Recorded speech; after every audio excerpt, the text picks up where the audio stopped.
আপনারা কোন প্রতিষ্ঠান থেকে? ও আচ্ছা। হ্যালো ভিউয়ার্স, আসসালামু আলাইকুম। আজকের ভিডিওতে আপনাদেরকে বরিশাল বিশ্ববিদ্যালয় কর্তৃক আয়োজিত বিজ্ঞান মেলার বিভিন্ন স্টল ঘুরে দেখাবো। তোমরা এগুলা কি বানাইছো? সোলার সিস্টেম না? তোমাদের স্কুলের নাম কি?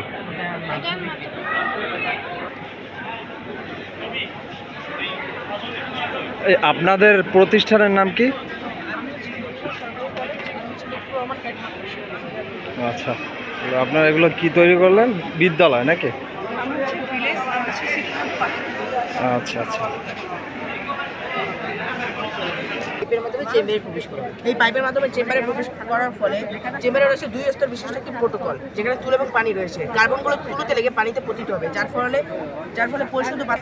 আর আমাদের দেশ যেহেতু একটি উন্নয়নশীল দেশ, এখনো পুরোপুরি উন্নত হয়নি। সেক্ষেত্রে আমরা এটি যদি বাস্তবায়ন করি তাহলে আমাদের দেশ হবে আরো একদম।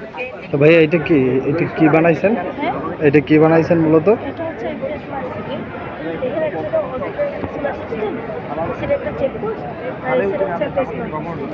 আচ্ছা আচ্ছা, আপনার কোন প্রতিষ্ঠানের? ধন্যবাদ।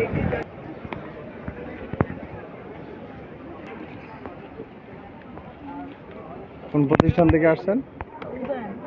উদয়ন। এটা কি বানাইছেন? আচ্ছা,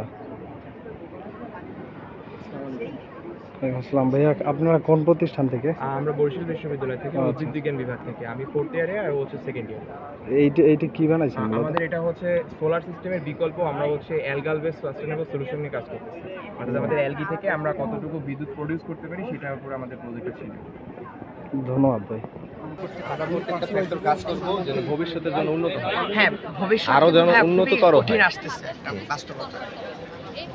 এটা কি বর্তমানে থেকে উন্নততর হইলো? শীতলীকরণের মাধ্যমে ড্রাই আইসে রূপান্তর সম্ভব, অথবা এটিকে সিনথেটিক ফুয়েলে রূপান্তর করা যেতে পারে, যেটি ট্যাঙ্কে তো আমরা জানি একটা ট্যাঙ্ক শুধু হালকা রোটেট করতে গিয়ে তো অনেক সময় নিয়ে যায়, ঘোরাতে করে দূরের কথা, কিন্তু ওই রোটেট করতে করতে অনেক সময় নিয়ে যায়। একটা সেকেন্ডও দুটো ক্ষেত্রে খুব ইম্পর্টেন্ট। একগুলো দেখাতে পারবো।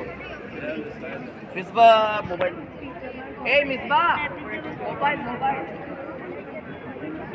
ভাইয়া আপনি কোন প্রতিষ্ঠান থেকে আসছেন? উদয়ন মাধ্যমিক বিদ্যালয় বরিশাল। ও আচ্ছা, এটা কি বানাইছেন আপনি? নবায়নযোগ্য ব্যবস্থাপনা। নবায়নযোগ্য ব্যবস্থাপনা।